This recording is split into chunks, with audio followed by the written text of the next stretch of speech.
Hey loves, welcome back to my channel. If you're new here, my name is Faith, and today guys, I'll be checking out this interesting video, and it's titled Jordan Peterson confronts Australian politician on gender politics and quotas. And you guys, I'm super excited as always. If you're yet to subscribe to this channel, please consider subscribing, give this video a massive thumbs up, comment, share, and all that good stuff. And without much ado, let's see what this video is all about. Martin Luther King's dream was that there would come a time when people would not be judged by the colour of their skin but by the content of their character. How is today's identity politics consistent with that vision? Jordan Peterson. Well, I don't think it's consistent with that vision at all. I mean, the problem I have with identity politics as a mode of philosophical apprehension is that it's predicated on the idea that the appropriate way to classify people is by their group identity, in whatever fragmentary formulation that might take, in the multiplicity of ways that people can be divided into groups. And the classical, postmodern, and I would also say Marxist way of viewing the world, even though those two things shouldn't be allowed together, they tend to be, is that group identity takes priority over individual identity, and I think that's precisely the opposite of what Martin Luther King was hoping for and working for. And I think it's unbelievably dangerous, partly because when you assume that people should primarily be identified by their group, then you can also attribute group guilt to them by their group. And then things go downhill very, very rapidly. And we've had no shortage of evidence of that sort of thing happening, say, throughout the 20th century. Are there particular groups that you are more concerned about than others? For example, the Liberal Party, as Terry Butler said earlier, is a group. Are there groups that you think are more dangerous? There isn't a problem with groups. The problem is with assuming that the fundamental way that you should categorize people is with their group identity. Obviously, we all belong to groups.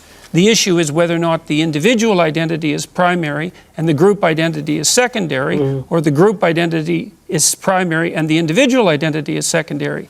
If you're a proponent, for example, of equality of outcome, of quotas, then you de facto accept the proposition that it's the group identity that is primary, and there's all sorts of dangers that are associated. Why, you guys? I think Jordan Peterson is right with his submission in this particular video, and let me know what you guys think about this video.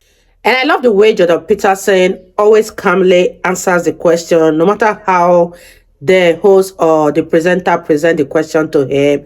Kudos to Jordan Peterson for maintaining a good decorum and always calm with the way he presents his assertion. Let me know what you guys think about this video so far, and let's wrap this video up, you guys. With that far outweigh whatever good you're likely to do. Okay, well, maybe you're just... Go ahead. I love that. Or maybe you just think that representative democracy should be representative. Maybe you just think that women should be equally represented in the decision-making fora of our nation. Maybe that's really just about having proper equality in a body that's meant to be representative. Well, I do believe that women should have... Yeah, be clear with your questions. Well, I guess you don't. That's pretty... Well, how about if you phrase it more clearly instead of just insulting me? I love that, yeah. Look at it this way. Let's talk about quotas for a minute. So there's a very wide array of jobs that are fundamentally done by men. So, for example, Member of Parliament, 99.9% of sorry, Alex, I'm going to bricklayers. stop sledging you now, I promise. I'm happy to give my minute to Jordan. 99.9% of bricklayers are men. Should we have quotas for women? Is bricklaying representative democracy? That has nothing to do with the question. The question is if there's evidence of structural inequality and oppression because women aren't precisely represented at 50% in all professions at all levels, then why don't we have a conversation about having women represented in all professions at all levels? Why do we talk about the C-suite, for example? Why do we talk about politics and positions of power? Why don't we talk about it across the board? Okay, so let's just pause and... yeah, but that's because it's power. You pose a question to Terry Butler. Go ahead and answer it, then we'll hear from the other panellists.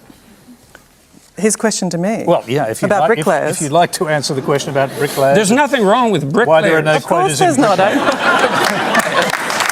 Wow, you guys, that was a good one from Jordan Peterson. I always love to listen to Jordan Peterson speak because he has a full knowledge bank that we all need to tap from. I love the way Jordan Peterson bashed the host because you can't be asking him question and be twisting the question and be beating around the bush instead of coming direct at him. And let me know what you guys think about this video so far. Do you agree with what Jordan Peterson said in this video? Let me know your thoughts in the comment section down below. I really had fun with this particular one. If you guys totally enjoyed watching, give this video a massive thumbs up, comment, share, and all that good stuff. And this is me officially signing out. I'll see you all in my next video. Bye, guys.